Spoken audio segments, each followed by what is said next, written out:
ויהרגו בנו ויפגעו בנו.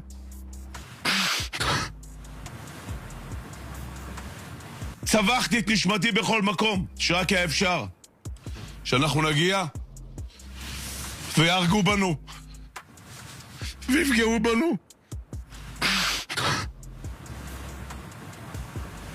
מקום חתונה, הלוויה. גמרתם את קריית שמונה, גמרתם את יישובי הגדר, גמרתם הכל!